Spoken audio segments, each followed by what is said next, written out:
मनुस्मृति के दूसरे अध्याय में आज 84 मीन्स 84th श्लोक करेंगे।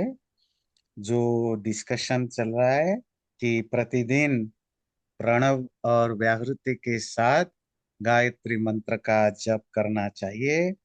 और जो लोग 1000 बार प्रतिदिन करके 1 महीने तक करते हैं उनको क्या लाभ है, 3 साल तक करते हैं क्या लाभ है, आदि आदि बताया। पर इसी प्रसंग में अ, सावित्री मंत्र और व्याहृति भूर्भुवस्वः और प्रणव जो ओम औ अम, इनका थोड़ा सा डिस्क्रिप्शन वगैरह दिया। अब हम देखेंगे कि ये जो सावित्री मंत्र ओम के साथ से जप के रिलेटेड कुछ और चीजें वो कितना जरूरी है, कितना इम्पोर्टेंट है। जैसे कि पिछले बार भी हमने चर्चा की थी, हमारे यहाँ ऋषि मुनियों से लेकर ब्राह्मण ग्रंथों से लेकर के अभी तक सभी ऋषि मुनि साधु संत शास्त्र पुराण इतिहास सभी एक स्वर में जो बोलते हैं कि गायत्री मंत्र के जप के बहुत फायदे होते हैं। तो कहीं ना कहीं इसकी बहुत इम्पोर्टेंस है, प्रतिदिन गायत्री मंत्र का जप करना। अगेन जिसको हम गायत्री कहते हैं, पिछले बार आपने पढ़ा, ये सावित्री मंत्र कहता है। तो गायत्री उसकी छंद है। और सावित्री मंत्र को पढ़ने की विधि जो बताया, मंत्र तो स्टार्ट होता है तत्सवितुर्वरेण्यम से। भूर्भुवस्वः ये मंत्र का पाठ नहीं है, इसको व्याहृति कहते हैं। और ओंकार प्रणव है। ओंकार के प्रणव के साथ तो सारे मंत्र बोले जाते हैं, तो सावित्री मंत्र भी उसी से बोले जाते हैं। तो ये पिछले बार हमने इसकी डिस्कशन की थी। आगे उसी की कंटिन्यूएशन है कि वो जो गायत्री मंत्र का जप कितना इम्पोर्टेंट है। क्षरन्ति सर्वा वैदिक्यो जुहोति यजति क्रियाः अक्षरम दुष्करम ज्ञेयम ब्रह्म चैव प्रजापति। बाकी सारे जो वैदिक क्रियाएं हैं, जो जो धार्मिक कार्य या जो रिलीजियस एक्टिविटीज हैं, जो वेदों के द्वारा या वैदिक शास्त्रों के द्वारा बताया गया है, जैसे कि जुहोती जो आहुति देना, यजति यज्ञ आदि करना, ये सब चीजें तो क्षरंती टाइम के साथ नष्ट हो जाते हैं। इनका जो फल है वो पेरिशेबल होते हैं, वो ट्रांजिटरी होते हैं, क्षणिक फल देने वाले होते हैं। अक्षरम दुष्करम ज्ञेयम ब्रह्म चैव प्रजापति। और ये जो अक्षर है अविनाशी, कौन है अविनाशी? वो जो ओम, जो खुद ब्रह्म है, मतलब परमात्मा का वाचक है, वाचक मतलब नाम है, वो अक्षर कहलाता है। दुष्करम ज्ञेयम, उसकी नष्ट होना बहुत मुश्किल है। हम्म, और वही ब्रह्म है, वही प्रजापति है, वही जो ओमकार है, वही ब्रह्म सर्वव्यापक है, Prajapati the Lord of creature है, वही सब कुछ है। तो यहाँ से 3 4 श्लोक जप की इंपॉर्टेंस बता रहे हैं। और जैसे कि आपको मैंने एक क्लास में डिस्कशन किया था अर्थवाद के ऊपर, विधि निषेध अर्थवाद, ये हमारे जो हिंदू शास्त्रों की एक traditional way of expressing their views. अर्थवाद का अर्थ होता है जिस चीज को रेकमेंड करते हैं करना, या जिस चीज को रेकमेंड करते हैं नहीं करना, उसको ग्लोरीफाई करने के लिए, उसके रिजल्ट को ग्लोरीफाई करते हैं, उसको अर्थवाद कहते हैं। और इस पर हमने 20 30 मिनट इस पर डिस्कशन किया था, कैसे अर्थवाद हमारे यहाँ फंक्शन यूज होता है ना। तो वो ग्लोरिफिकेशन कभी कभी अतिशयोक्ति भी होती है, अर्थात थोड़ा सुपरनैचुरल स्टेज पर भी जाता है। पर आप उसको उसी लेवल पर समझना कि ये अर्थवाद है, अर्थात उस पर्टिकुलर टॉपिक के बारे में जो डिस्कशन हो रहा है, द ऑथर है उसको ग्लोरीफाई करता है। और जो ग्लोरीफाई करता है कभी कभी उस एक्सटेंट तक जाता है कि बाकी सब उसके सामने छोटे पड़ जाते हैं। फिर जब दूसरे टॉपिक पर बात करता है फिर ये छोटे पड़ जाते हैं, है ना। तो इसी को अर्थवाद कहते हैं। तो खैर ये तो अभी पढ़ेंगे क्या अर्थवाद की स्टाइल में, जबकि महत्व बताया गया। तो इसमें ये बताया कि जितने भी बाकी कर्मकांड हैं, कर्मकांड स्पेशल हैं, अर्थात जो आहुति देना, यज्ञ करना। अच्छा, आपको कभी किसी शास्त्र में मिलेगा, अभी तक आपने इतना पढ़ा है, कर्मकांड के नाम पर कहीं ये आपको बताया जाए कि मंदिर की ऐसी पूजा या ऐसी पूजा, कहीं नहीं मिलेगा ना। तो कर्मकांड या रिचुअल के नाम पर जो मिलेगा वो है यज्ञ, हवन, होम, यही मिलेगा।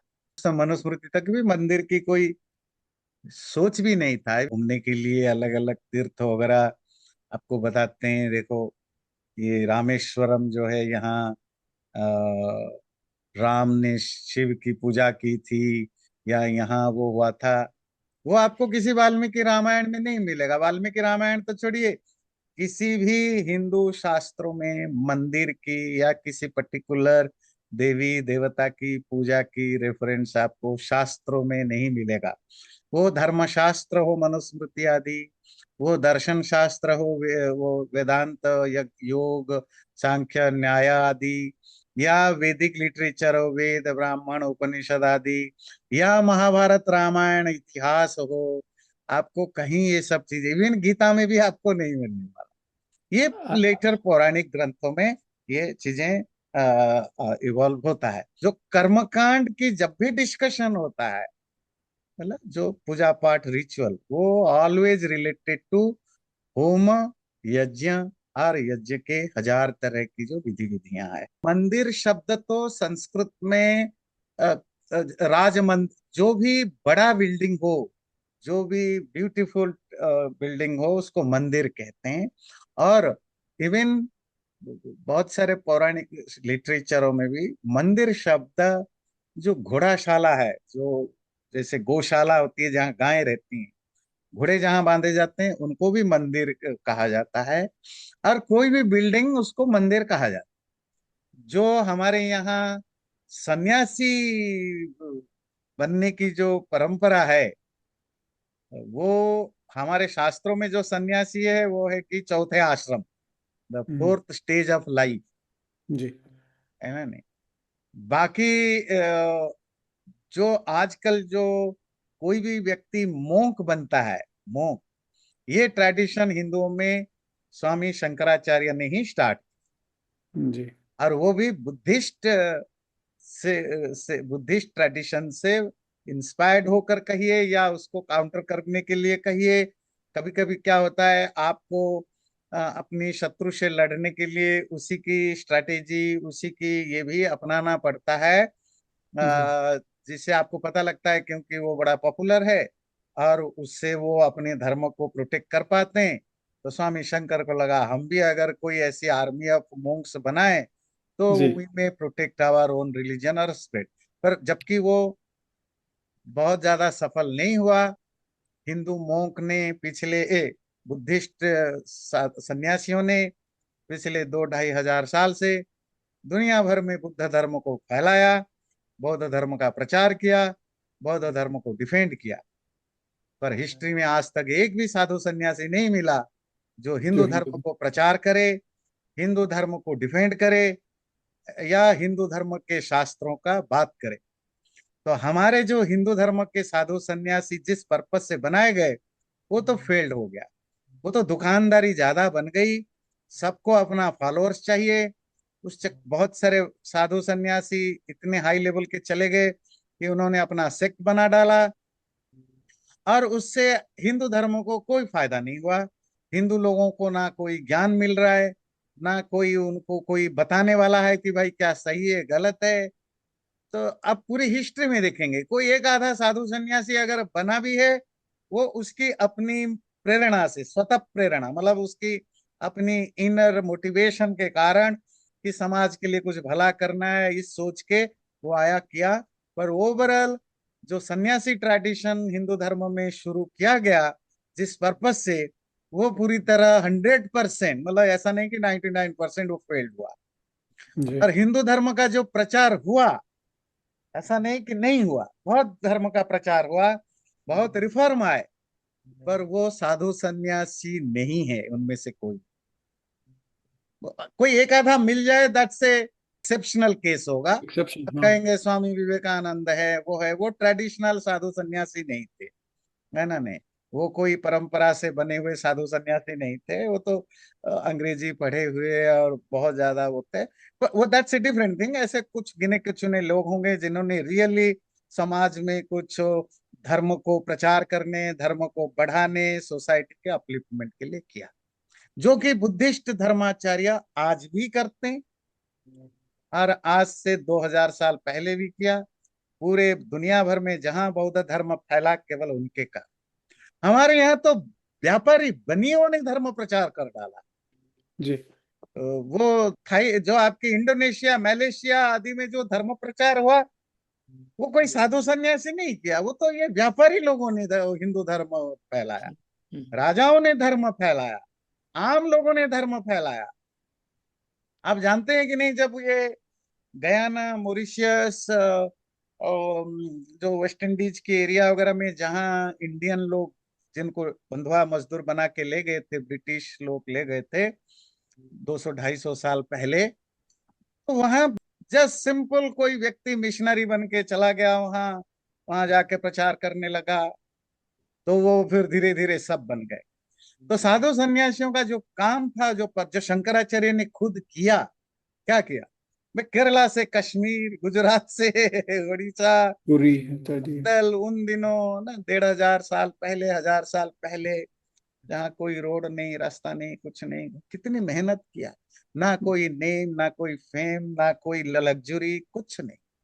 संघर्ष संघर्ष, फिजिकली, मेंटली, एक एक मिशनरी जिसको कहते हैं, रियल मिशनरी। जी तो वो हम लैक कर चुके हैं। वो लैक अभी नहीं, कभी भी नहीं सफल हुआ, क्योंकि कॉपी किया हुआ चीज कभी कोई बेस्ट नहीं होता है जब तक आपका वो ओरिजिनल आइडिया ना हो।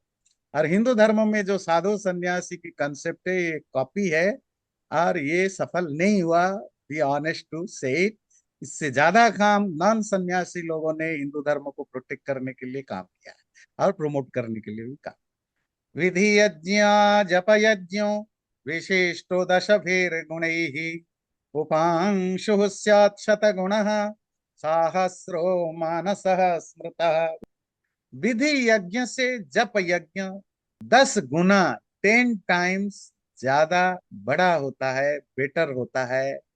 विधि यज्ञ क्या होता है?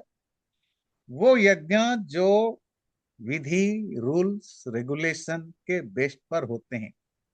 जो बड़े बड़े यज्ञ होते हैं, हर चीज के लिए उसमें रूल्स फिक्स है, कैसे आहुति देना है, क्या सामग्रियां बनेगी, ये आदि आदि आदि, जो ये सब विधि यज्ञ। जितने भी यज्ञ की अलग अलग प्रकार है, सैकड़ों हजारों प्रकार है, कहते हैं उससे 10 गुना ज्यादा लाभकारी, मतलब ज्यादा जो स्पेशल है, वो है जप यज्ञ। जप करना तो समझते हैं, कॉन्स्टेंटली, रिपीटेडली जप करना। किसकी जप करना?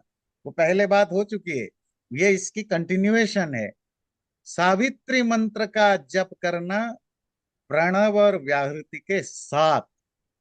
प्रणव मतलब ओंकार, और व्याहृति मतलब भूर्भुवस्व। इन दोनों के साथ सावित्री मंत्र का जप, यही चल रहा है कॉन्टेक्स्ट। उपांशु स्यात् शतगुणः सहस्रो मानस स्मृता। जो उपांशु जप है, वो 100 गुना बेटर होता है, और जो मानस जप है, जो मेंटल जप है, वो 1000 गुना, सहस्रो, 1000 गुना बेटर होता है, एक्सीलेंट होता है। तो जब जप करें, जो 3 तरह की जप है। तो पहला जप है कि जब आप मुंह में बोलते हैं, ओम भूर्भुवस्वः तत्सवितुर्वरेण्यम, ये भी एक जप है। और सेकेंड लेयर की जप है उपांशु जप। जब आप मुंह खोलते नहीं है, पर अंदर अंदर बोलते हैं, या बहुत विस्परिंग वे में जहां आपकी आवाज दूर तक ना जाए या बाहर ना जाए, ये उपांशु जप होता है। तीसरा होता है मानस जप, जब आप साउंड निकालते ही नहीं, ना इंटरनली ना एक्सटर्नल, बस मन में ही जप चलता रहता। तो बोलता है जो जप है, गायत्री मंत्र का जप, वो यज्ञों से जो अलग अलग तरह के बहुत सारे यज्ञ है, उससे 10 गुना ज्यादा एक्सीलेंट है, ज्यादा अच्छा है। और जब आप उपांशु लेवल पर जप करें, अर्थात बिना साउंड निकाले, तो वो 100 गुना बेटर है।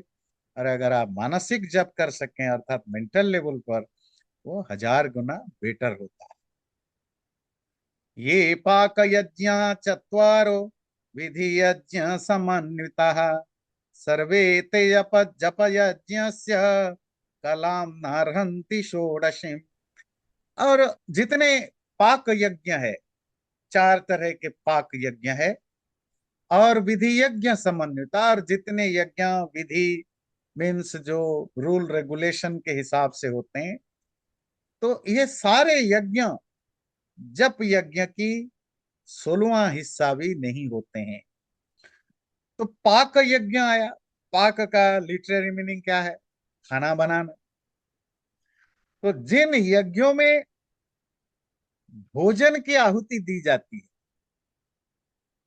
भोजन पके हुए चीजों की आहुति दी जाती है, वो पाक यज्ञ कहते हैं। कोई भी हो सकता है। जैसे पंच महायज्ञ है, उसमें ब्रह्म यज्ञ में को छोड़कर, ब्रह्म यज्ञ में कोई कोई आप आहुति देते ही नहीं है। वो तो मेडिटेशन है, और शास्त्रों को पढ़ना, और ओमकार का जप करना, और संध्या करना। पर पंच महायज्ञ में जो बाकी 4 रह गए, सब में आप पाक पके हुए चीजों की आहुति देते हैं। देव यज्ञ जो हवन करते हैं, उसमें भी आप पके हुए चीजों की आहुति देते हैं। पितृयज्ञ, पिता माता के भोजन खिलाना। अतिथि यज्ञ में भी भोजन इन्वॉल्व रहता है, भोजन समझते हैं ना, फूड। और बलि वैश्व में भी फूड इन्वॉल्व रहता है। तो बाकी 4 यज्ञ में फूड इन्वॉल्व है। और जो विधि यज्ञ है, वो यज्ञ जो बड़े बड़े लेवल पे यज्ञ होते हैं, जहां बहुत सारे रूल्स रेगुलेशंस, विधि कहते हैं रूल्स रेगुलेशंस, है ना, के हिसाब से होते हैं। तो ये जितने ब्रह्म यज्ञ को छोड़कर, मतलब जितने बाकी यज्ञ रहे, वो 5 महायज्ञों में से 4 हो, या दूसरे जो बड़े बड़े यज्ञ है, वो सबके सब जप का 16वां 16th पार्ट भी नहीं होते हैं। आप इनको बहुत ज्यादा सच मान के मत चलिए। अगेन, मैंने आपको शुरू में कहा, यह अर्थवाद चल रहा है। अर्थवाद, शुरू में उन्होंने कहा जप करना जरूरी है। अब क्योंकि हमारे शास्त्रों में, स्पेशली इस तरह के शास्त्रों में, एक स्टाइल होती है, जिसको ग्लोरीफाई करो तो उतना ऊंचा करो कि बाकी सब नीचा दिखे।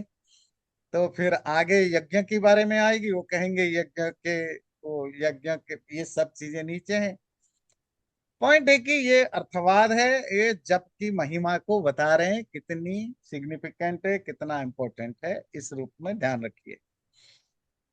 और अगर आप इसको थोड़ी सी लॉजिकली भी एनालाइज करें, यज्ञ एक फिजिकल एक्ट है, जिसमें आप फिजिकली इन्वॉल्व होते हैं।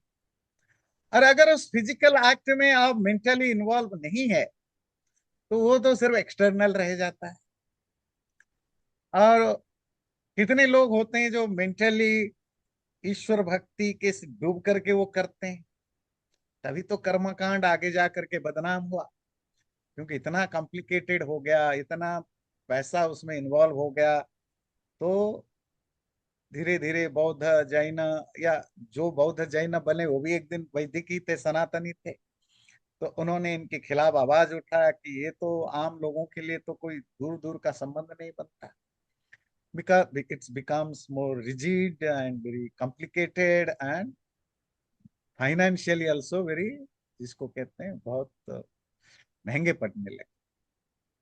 वो फिजिकल ज्यादा है। और मेंटल कनेक्शन नॉर्मली लोगों की बनती, मेंटली लोग कनेक्टेड नहीं होते हैं। जप यज्ञ में फिजिकलिटी कम है या नहीं कहिए। अगर आप मानस जप करते हैं तो आपका कोई फिजिकल एक्सटर्नल चीजें तो कुछ है नहीं है। तो क्या होता है कि सनातन धर्म की जो रिलीजियस एस्पेक्ट जो होता है ना, वो सबसे ज्यादा इंपॉर्टेंस किसको देता है? जो भी चीजें इंटरनल हो वो हाईएस्ट लेवल का होता है। जो चीजें एक्सटर्नल हो उसका लेवल जो है वो लो माना जाएगा। जितना वो एक्सटर्नल होता जाएगा उतना वो क्रॉस होगा, जितना इंटरनल होगा उतनी उसकी वैल्यू ज्यादा है। और जब एक इंटरनल चीजें हैं, इवन अगर आप मुंह में भी बोलते हैं तो भी बाकियों के कंपैरिजन थोड़ा बेटर, इसीलिए कि आप जब के साथ अर्थ चिंतन रहता है। अर्थ चिंतन मतलब उस जो चीज आप बोल रहे हो रिपीटेडली, उसका जो मीनिंग है उसका भी आपके मन में विचार चलता रहता है। आजकल तो जो आजकल जो जप होता है उसका तो कोई सेंस नहीं है। हम तो वो तोते बन जाते हैं, पैरेटिंग बन जाते हैं ना। पैरट को कभी सेंस होता है कि वो क्या बोल रहा है? जिस तोते को आप रटवाते हैं, आप इसको गालियां रटवा दो वो गाली देता रहेगा, आप उसको मंत्र रटवा दो मंत्र बोलता रहेगा, उसको कोई सेंस नहीं होता है। तो आजकल जिस तरह हम जप को प्रमोट कर रहे हैं, दो चीजें हैं। एक तो वो पैरटिंग ज्यादा होती है इंस्टेड ऑफ कि भाई वो फीलिंग या वो जो कनेक्शन है। और नंबर टू कि जब का जो विधि बताया गया वो तो कहीं गायब हो गए। वो ना ओम का जप होता है ना गायत्री मंत्र का जप होता है। आजकल तो नए नए कोई वर्ड बना देते हैं, फिर है ना, ओम नमो भगवते वासुदेवाय, ओम शिवाय, ओम, जिसको जो जहां मन आया। कोई 14th सेंचुरी में, कोई 13th सेंचुरी में, कोई 12th सेंचुरी में, कोई कल, कोई आज। आजकल बाबा लोग तो वो भी सब छोड़ दिए हैं। उन्होंने अपने आप आते बोलते हैं, कान में मंत्र दूंगा वही जपोगे। तो कान में मैं भी दो तीन जब बाबाओं से, बड़े बड़े ज्ञानी विद्वान, बड़े बड़े ऊंचे बाबाओं से दीक्षा लिया हूँ। हाँ जी, ये मंत्र किसी को बताना नहीं। तो वो कान में फूंक देंगे, आपको तो समझ में नहीं आएगा बोला क्या। ओम ग्लिंग ट्रुंग गणंग, तो इसको जपते रहो। अब बोला किसी को नहीं बताना, ये बड़ा गूढ़ मंत्र है, ये तो बर्बादी हो जाएगी, है ना नहीं? तो आजकल तो ज्यादातर बाबा लोग अभी अपनी अपनी मंत्र दे देते हैं। फिर ये हरे कृष्णा हरे राम, वो तो क्या है कि अब वो पब्लिक में हाथ में आ गया। तो जिसको कहते हैं ना, बंदर के हाथ में आ जाए तो जो हालत होगी। तो वो तो कोई कुछ भी मंत्र दे देता है, भाई इसको जपो। वंस आप अपने शास्त्रों से हटे तो आप कटी पतंग बन गए। कटी पतंग समझते हैं? वो पतंग जिसका डोर टूट चुका है, अब वो आकाश में उड़ रहा है, वो भी उड़ रहा है। कब गिरेगा, कहाँ गिरेगा, क्या होगा, कोई पता नहीं। पतंग जब तक डोर से कनेक्टेड रहता है तो उसका एक ऑब्जेक्टिव होता है, कितना दूर जाएगा, क्या क्या किस दूसरे पतंगों को काटेगा या कैसे खेलेगा, वो उड़ाने वाले के हाथ में रहता है।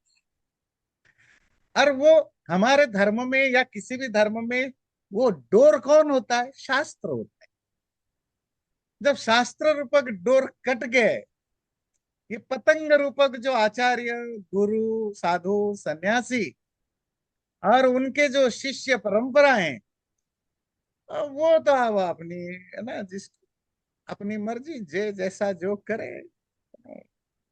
वो जो गाना है ना हिंदी में, मेरी मर्जी, मैं मिर्ची खाऊं टमाटो खाऊं बैंगन खाऊं मेरी मर्जी, मैं चाट खाऊं गोलगप्पा खाऊं मेरी मर्जी, मैं ये पहनूं वो पहनूं मेरी मर्जी। तो आजकल हमारे हिंदू, आजकल मतलब पिछले कुछ सालों से या 100 200 साल या जो भी कहिए सालों से, हमारे आचार्य गुरु साधु सन्यासी और उनके भक्तों की जी हमारी मर्जी, हम ये माने वो माने, ऐसे करे वैसे करे, हमारी मर्जी।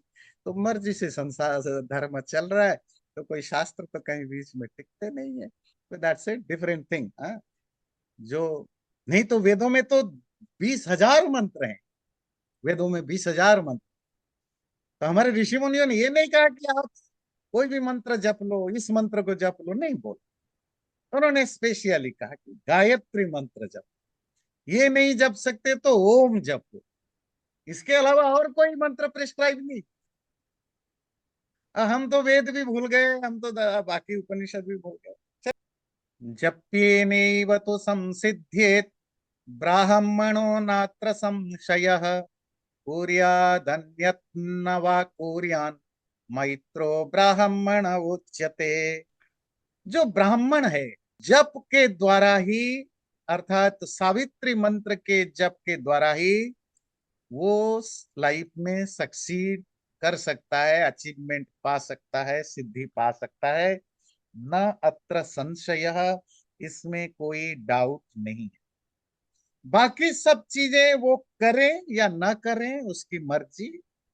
इवन वो बाकी चीजों को करता है या नहीं भी करता है, तो भी केवल केवल अगर जप को ठीक ठाक करे तो भी उसको सिद्धि मिल सकता है। मैत्रो ब्राह्मण उच्यते, वो मैत्र या फ्रेंडली डिस्पोजिशन होना चाहिए। ये मैत्र क्या होता है, बड़ा इंटरेस्टिंग चीज। मैत्र की लिटरेट में होता है फ्रेंडली। और आपको ध्यान रखिए, महात्मा बुद्ध को भी मैत्र कहा जाता है। मैत्र, मित्र से रिलेटेड, मैत्र फ्रेंडली। तो ये मैत्र क्या चीज होती है?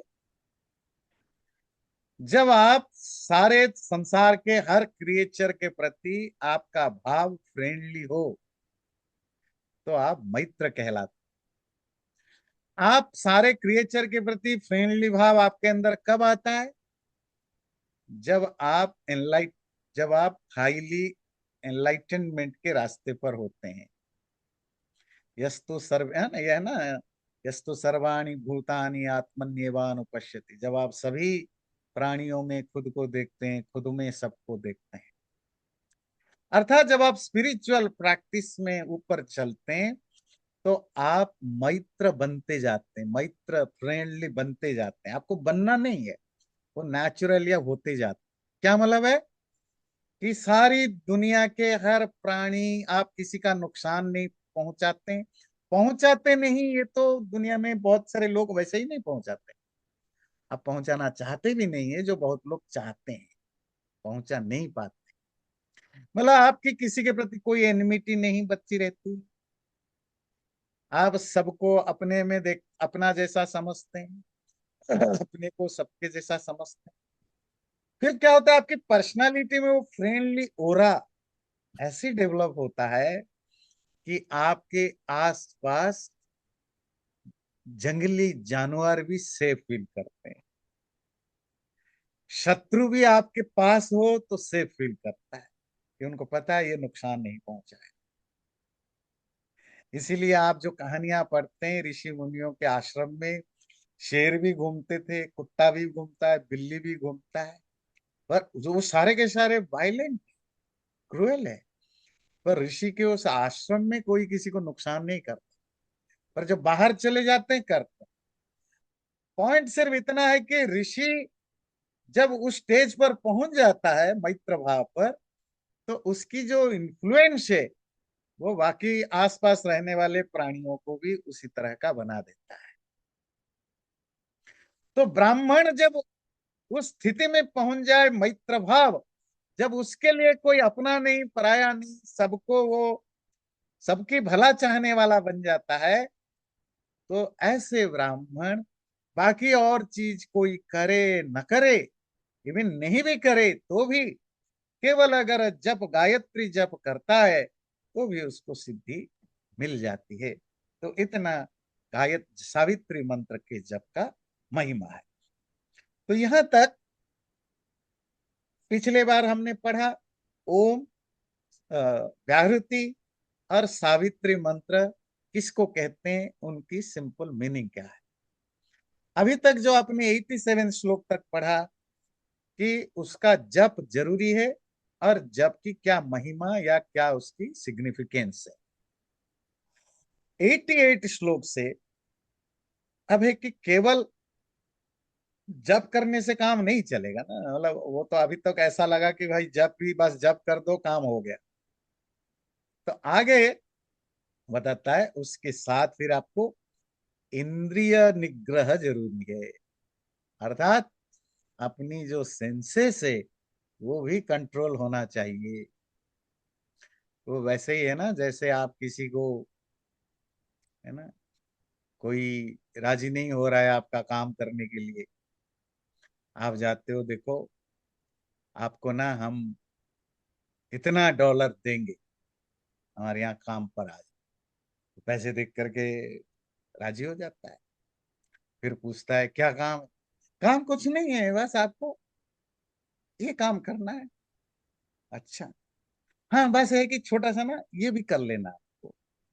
फिर आप एक एक जोड़ते जाते हो, जोड़ते जाते हो। आधे घंटे के बाद जो पहली बार सोचा था आपकी सैलरी पैकेज देख के वो 100% राजी था, आधे घंटे 40 मिनट के बाद वो आप 40-60 में पहुंच गया कि 60% नो, 40% करूँ ना करूँ। अब इतने सारे कंडीशन जोड़ते जा रहे हैं। तो अभी तो हम लोग खुश हो गए भाई, तो सस्ता सुंदर मजबूत सामान बता दिया, सब छोड़ो बस जब करो, है ना, जब करने से सब हो जाएगा। तो अब आखिर आप आपको मजा आ गया भाई, ये तो इससे और बड़ी चीज क्या है, आजकल दुनिया में तो ये जब ही बिकता है, हम भी कर बैठेंगे। अब वो थोड़ा सा ऐड करता, हाँ जब करो पर साथ में ये भी थोड़ा कर लेना। अब वो थोड़ा थोड़ा क्या क्या कर लेना, वो देखिए क्या क्या। इंद्रियाणाम विचरताम विषयेष्वपहारिषु संयमे यत्नमातिष्ठेत विद्वान यन्तेव वाजिनाम। अब उन इंद्रियों को रोकने के लिए विद्वान या ब्राह्मण कोशिश करे। कैसी इंद्रियां? विषयेषु विचरताम, जो विषयों में, विषय कहते हैं जो ऑब्जेक्ट ऑफ सेंसेस, जो मैटेरियल चीजों में जो घूमते रहते हैं। अपहार इशु, कैसे विषय हैं ऑब्जेक्ट? जो अट्रैक्ट करते हैं इंद्रियों को, जो ललचाते हैं। ये ललचाने वाले इंद्रियों के विषयों में घूमते फिरते रहने वाले इंद्रियों को संयम में यत्नमातिष्ठेत, संयम में कंट्रोल में रखने की कोशिश करना चाहिए विद्वान को, ज्ञानी को। कैसे? यंता इव वाजिना, जैसे वाजी कहते हैं घोड़ा, यंता कहते हैं रेगुलेटर या सारथी या चेरिएटर या ड्राइवर।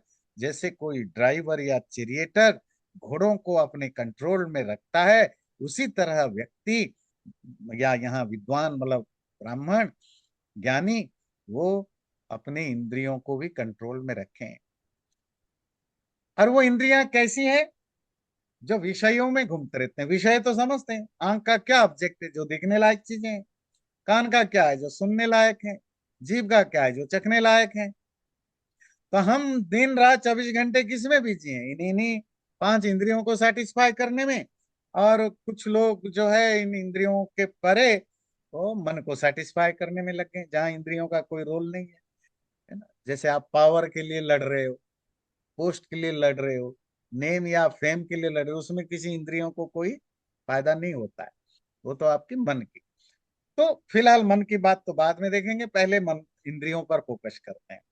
तो इंद्रियां विषयों में भटकते रहते। कैसे विषय? अपहारी, जो आपको ललचाते रहते।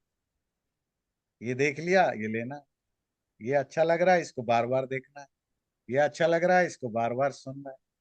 तो ये जो मैटेरियल चीजों में जो कि हमें अट्रैक्टिव अट्रैक्ट करते हैं या ललचाते हैं, ऐसी विषयों में फंसने वाले इंद्रियां, बिल्कुल वो आवारा, जैसे हमारे हिंदी में कहते हैं ना, बच्चे, कुछ बच्चे जो पढ़ते लिखते ज्यादा है नहीं, कुछ काम धंधा करने का मन नहीं है, तो वो आवारागर्दी करते हैं दोस्तों के साथ, दिन भर बाजारों में घूमते रहते हैं, किसी कॉलेज के सामने लड़कियों को छेड़ते हैं, शाम को बैठ के कहीं शराब पीते हैं, सुबह से रात तक मटर गश्ती करते रहते हैं, माँ बाप इनको डांट डांट के गालियां देते हैं, धम कुछ नहीं फर्क पड़ता। और हम तो सोचते हैं कितने बिगड़े हुए बच्चे हैं। हम सबके मन इससे भी ज्यादा गया गुजरा बिगड़ा हुआ है। हमारी इंद्रियां, इनकी बस चले वो तो सिवाय अपनी आंख है ना, दुनिया को भोगने के अलावा और कुछ करे ही नहीं, क्योंकि थोड़ी बहुत संस्कार है, प्रेशर है, हम अपने मन को कंट्रोल करते हैं। ऐसा देखिए, आम आदमी, हर व्यक्ति किसी ना किसी लेवल तक अपने इंद्रियों को और मन को कंट्रोल में तो रखता ही रखता है। अगर सब आदमी ना, छोड़ दीजिए, सिर्फ 10 मिनट के लिए सब अपनी इंद्रियों का ही सुनेंगे, सारे दुनिया में ये कोविड की तरह रूल बन जाए कि जो है जनवरी 5 तारीख शाम को 5 बजे से 5:10 तक दुनिया का हर व्यक्ति सिर्फ वही करेगा जो उसकी इंद्रियां चाहते हैं, ये दुनिया आधा कोलाप्स हो जाएगा। ऐसे ऐसी चीजें हम चाहते हैं करना, या है ना, इंद्रियों को सेटिस्फाई करना। तो इसका मतलब है कि कॉमन आदमी किसी ना किसी लेवल तक कंट्रोल रखता है। कोई 10% कंट्रोल कर पाता है, कोई 50% करता है, हम 100% नहीं करते, या 90-80% भी नहीं करते, 60-70 भी नहीं करते, पर 40-50 तक तो करते ही रहते हैं। तभी तो हम सरवाइव कर रहे हैं, हेल्दी हैं, सोशल हैं, मैनर रखते हैं, कुछ ना कुछ तो है ना, पॉजिटिव है, प्रोडक्टिव है। तभी होता है जब आप इंद्रियों को कंट्रोल रखते हो। आपका मन करता है आज मुझे काम नहीं करना, मुझे टीवी देखना है, पर आप काम पर जाते हो, इसका मतलब है कि आप अपने आंख की इंद्रिय पर कंट्रोल कर रहे हो। आपका मन करता है कि शाम को आज मैं जाऊं और घर में बैठ के वो अपना चाय पकौड़ा खाऊं, आज रेस्ट करूं, पर आपको ऊपर से कहता है कि नहीं, आपको तो आज 7 बजे तक ये काम करके जाना ही पड़ेगा, तो आप छोड़ते हो। इसका मतलब हर व्यक्ति इंद्रियों को कहीं ना कहीं कंट्रोल करता है, दैट्स डिफरेंट थिंग। पर वो जो हम कंट्रोल करते हैं वो कुछ पाने की इच्छा से, किसी डर की इच्छा से, नेचुरली नहीं करते। तो वो जो बिगड़े हुए इंद्रियां हैं, ब्राह्मण को, ज्ञानी व्यक्ति को, समझदार व्यक्ति को चाहिए, विद्वान को चाहिए कि अपने वो सब बिगड़े हुए इंद्रियों को कंट्रोल करे। जैसे कोई यंता, यंता और यम एक ही बात है, यम धातु, कंट्रोलर, रेगुलेटर। यहाँ मान के चलिए चेरिएटर जो है, रथ चलाने वाला, वही तो रेगुलेट करता है घोड़े कितने जोर से दौड़े, कहाँ दौड़े, ये सारथी डिसाइड करता है। उसकी स्पीड कम करनी है या ज्यादा करनी है, कितनी ज्यादा करनी है, कितनी कम करनी है, किस डायरेक्शन में जाना है या बिल्कुल नहीं जाना है, खाना कब खाना है घोड़े को, वो सब सारथी डिसाइड करता है। तो इसी तरह विद्वान व्यक्ति को चाहिए कि अपने इंद्रियों को कंट्रोल में करे। अब बात आई इंद्रियों की, तो पहले बताओ वो इंद्रियां कौन है। सपोज मैं कुछ भी नहीं जानता, तो उसके लिए इंद्रियों की लिस्ट दे रहे हैं।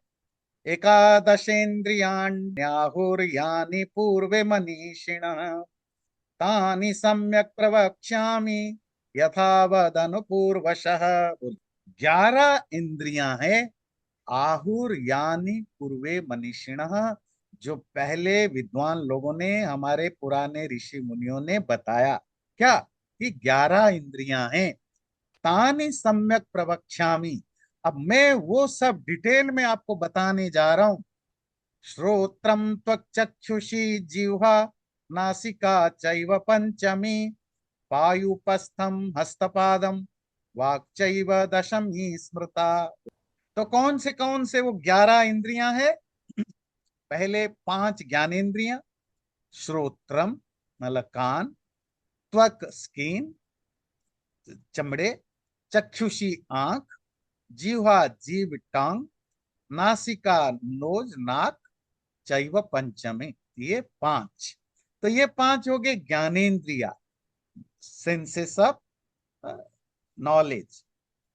फिर 5 आपके कर्मेंद्रियां, पायु, एनस जहां मल त्याग करते हैं, उपस्थम रिप्रोडक्टिव ऑर्गन है जहां हम अ, परिश्रा करते हैं, हस्त हाथ, पादम पैर, वाक वाणी मतलब जिसमें जो स्पीच जो बोलते हैं, चैव दशमी स्मृता, ये 10 10।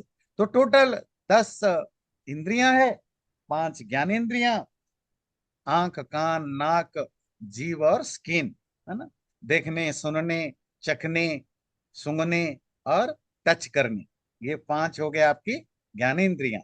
और 5 कर्मेंद्रियां जिनसे हम एक्चुअली काम करते हैं, कुछ ना कुछ एक्ट करते हैं, जैसे हाथ, पैर, मुंह, मुंह में बोलते हैं, है ना।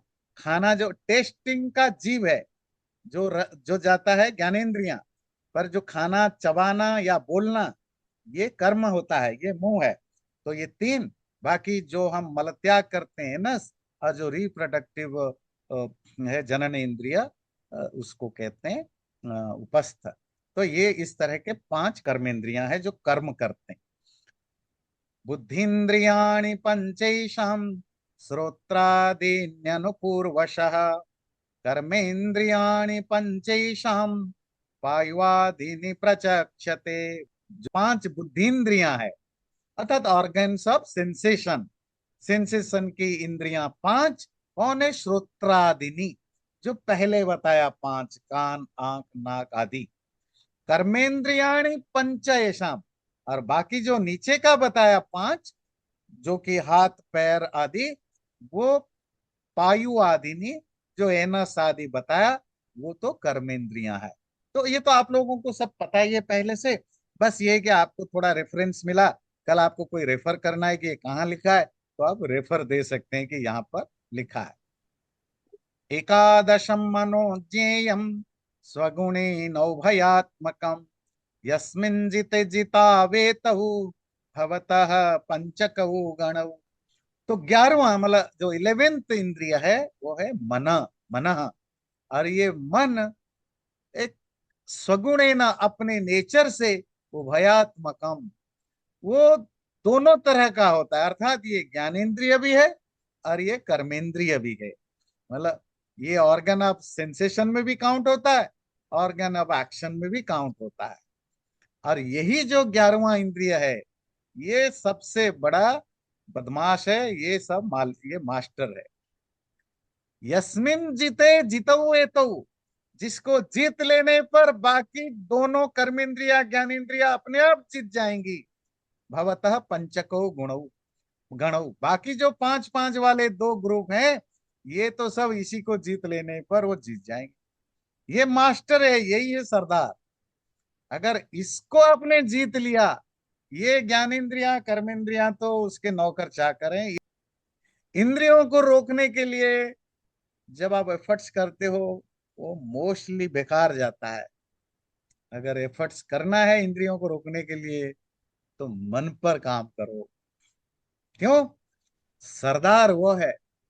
माफियाओं के आप कितने उनके गुंडों को मार डालो, तो नए गुंडे आ जाएंगे, है ना। नहीं तो माफिया सरदार को पकड़ना जरूरी है। इसीलिए कहला यस्मिन जीते जीता हुए, तो जिसको जीत लेने पर बाकी दोनों दोनों तरह की जो इंद्रियां है, वो जीत ली जाती हैं। तो यही मन है। मन क्योंकि, अच्छा, मन को उभयात्मक क्यों बोला? ये दोनों साइड वाला। ये ज्ञानेन्द्रिय क्यों है? क्योंकि मन के बिना ज्ञान नहीं हो सकता। कितने हमने बहुत बार डिस्कशन किया है। आपकी आंखें पेड़ में है, पर आपका मन में कोई थॉट चल रहा है, तो आपको पेड़ दिखाई नहीं देगा। आप गाना सुन रहे हो और अचानक याद आ गया बेटे की, आप खो गए। गाना आधा घंटा जा चुका है, पर आपको याद नहीं आ रहा, कान शब्द में जा रहा है। तो मन ज्ञानेन्द्रिया भी है, क्योंकि इसके बिना ज्ञान हो नहीं सकता। कर्मेंद्रिया भी, क्योंकि यही मन है जो फंक्शन करता है।